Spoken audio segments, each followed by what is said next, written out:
네, 제가 30분 전에 화이자 접종을 받고 왔습니다. 네, 이제 앞으로 많은 분들이 화이자 백신을 맞으실 거기 때문에 제가 1차 접종 기록과 2차 접종 기록을 남겨보려고 합니다. 다행히 지금은 아무 증상이 없습니다.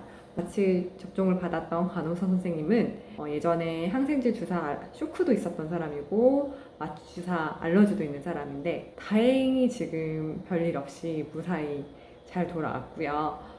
팔에 약간의 욱신함은 있다고 합니다. 지금은 아무 증상이 없어서 기분이 좋은 상태인데요. 오늘 저녁 그리고 내일 또 어떤 증상이 있을지 걱정이 되긴 합니다. 네, 제가 접종한 지 1시간 정도 흘렀습니다. 1시간 정도 지난 지금 저 왼쪽 겨드랑이 쪽에서 통증이 오고 있어요. 약간 화끈거리고 내일 되면 되게 많이 부을 것 같은 그런 느낌입니다. 찾아보니 이런 겨드랑이 림프절 부종은 백신의 부작용 중에 1% 정도 나타난다고 합니다. 백신 접종한 지 지금 6시간 정도 지났는데요. 낮에 있던 그 겨드랑이 통증은 1시간 정도 좀 심하다가 지금은 만지면 약간 느껴지는 정도 있고요. 주사를 맞았던 부위에 이렇게 만지면 근육통이 약간 있어요. 백신 접종은 24시간째입니다. 어제 있다고 말씀드렸던 근육통은 조금 더 심해졌어요. 여기 빨갛게 부어오르면서 멍울이 만져지고요. 살짝 스치기만 해도 통증이 있는 정도? 근데 평소보다 조금 피곤하긴 해요. 어제 남편이 늦게 들어왔는데 남편이 들어오는 것도 모르고 아기랑 먼저 잠들었고 오늘도 애랑 같이 낮잠을 조금 잤거든요. 화이자 1차 접종 후 3주가 지나서 1시간 전쯤 화이자 2차 접종을 하고 왔습니다. 접종을 한 왼쪽 팔 부위에 힘 빠지는 느낌이 들어요. 그리고 평소보다 조금 더 피곤하고 지금 약간 뒷골이 띵 하면서 멍한 느낌이 있습니다. 증상이 벌써 나타나는 걸로 봐서는 내일이 또 약간 걱정되는데요. 어떤 증상들이 나타나는지 전해드리도록 하겠습니다. 화이자 접종 후 24시간이 지났습니다. 1차 접종 때는 주사 맞은 부위에 근육통이 있었지만 그래도 잠은 잘 정도였는데 어제는 근육통이 많이 심해서 잠에서 깰 정도였어요. 새벽에 근육통이 많이 심했는데 그때 통증이 10이라고 하면 지금은 한 7, 8 정도 돼서 다소 괜찮아졌습니다. 그리고 한 2시간 전쯤에 갑자기 목이 붓는 느낌이 들면서 기운이 확 빠지면서 어지러운 느낌이 들었습니다. 얼굴에 열감도 느껴졌고요. 그래서 그때 체온을 재봤더니 38.1도였어요. 2시간 정도 누워있다가 정신을 차리고 씻고 화장을 하고 지금 촬영을 하고 있습니다. 네, 지금 열감이 좀 많이 느껴지는 상태예요. 입안도 혀도 뜨끔뜨끔하고 얼굴로도 굉장히 지금 상열감이 좀 있는데 체온을 재볼게요. 네, 37.8도입니다. 네, 제가 화이자 접종을 한 후 72시간이 지났습니다. 금요일 접종을 했고요. 토요일은 미열이 있었어요. 토요일 오후까지 미열이 있다가 저녁부터는 괜찮아졌습니다. 일요일에는 약간의 팔 근육통 외에는 특별한 일 없이 잘 지냈습니다. 그리고 월요일은 오늘도 컨디션 괜찮게 출근을 잘 했습니다.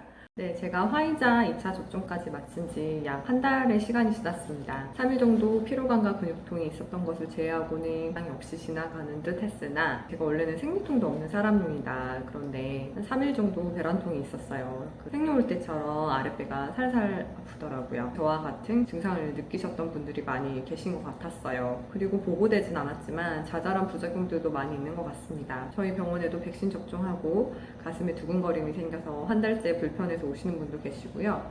지금 2달째 계속 기운이 없어서 이게 언제 회복되나 이런 것 때문에 불면증, 불안증이 오신 분들도 계세요. 제가 느꼈던 부작용 정도의 수준이라면 백신을 맞을 만한 가치는 있는 것 같아요. 사실 저는 아스트라제네카를 맞기로 예정이 되어 있었습니다. 아스트라제네카 물량이 딸리면서 갑자기 화이자를 접종을 받게 되었는데요. 갑자기 화이자를 맞게 되면서 아스트라제네카와 화이자의 안전성 그리고 효과 고민이 되더라고요. 두 백신의 목적은 그 코로나 바이러스 그림 보셨죠? 거기 뾰족뾰족하게 나와 있는 그런 단백질이 있는데 그걸 스파이크 단백질이라고 해요. 이 스파이크 단백질을 우리 몸에서 만들어내서 면역 반응을 얻는 게 이 두 백신의 목적입니다. 두 백신의 가장 큰 차이점은 아스트라제네카는 DNA 백신이라는 것이고 화이자는 mRNA 백신이라는 거겠죠. DNA가 뭐고 mRNA가 뭐냐 이걸 이해를 하려면 우리 몸에서 단백질을 만들어내는 과정을 좀 알아야 합니다. 우리 몸에서 어떤 단백질이 만들어질 때는요, 세포에 핵 안에 DNA라는 물질이 있어요. DNA는 핵 안에 보존되어 있는 설계도 같은 거라고 생각하시면 돼요. 그 설계도는 핵 안에만 있어야지 빠져나올 수는 없거든요. DNA 내용을 이렇게 복사를 해서 mRNA로 만들어냅니다. mRNA는 그 설계도의 복사본이라고 생각하시면 돼요. 그 그 mRNA가 단백질을 만들 수 있는 기관으로 가서 단백질로 만들어냅니다. 아스트라제네카는 DNA 백신이기 때문에 핵 안으로 들어가야 합니다. 근데 일단 그 핵 안으로 들어가는 게 좀 어렵다고 하고요. 핵 안에 들어가기 때문에 우리 몸의 유전 정보에 영향을 미칠 수도 있다는 단점이 있습니다. 그러나 이게 DNA를 넣어주는 것이기 때문에 백신 효과가 조금 더 오랫동안 유지가 된다는 장점이 있다고 합니다. 초반에는 화이자가 백신 효과가 좀 높은 것으로 나타나지만 5개월 정도 후에는 그 예방 효과 정도가 역전 가능성이 생긴다고 하네요. 화이자는 DNA가 아닌 mRNA를 넣어주는 방식이에요. mRNA를 바로 넣어주기 때문에 이 바로 스파이크 단백질을 만들어낼 수 있는 거죠. 그래서 몸 유전 정보에도 영향을 끼치지 않고 효과가 좋게 스파이크 단백질을 생산해낸다는 장점이 있지만 여러분이 알고 계시는 세포 중에 백혈구, 적혈구, 혈소판 있잖아요. 아스트라제네카는 이런 혈구들에는 영향을 미치지 않습니다. 그런데 화이자는 혈소판에 영향을 미쳐요. 혈소판이 스파이크 단백질을 생산해낼 수 있는 그런 세포로 만듭니다. 사실 혈소판은 우리 몸 피가 났을 때 우리 몸을 지켜주는 그런 중요한 세포인데 혈소판이 스파이크 단백질을 생산해내는 그런 세포로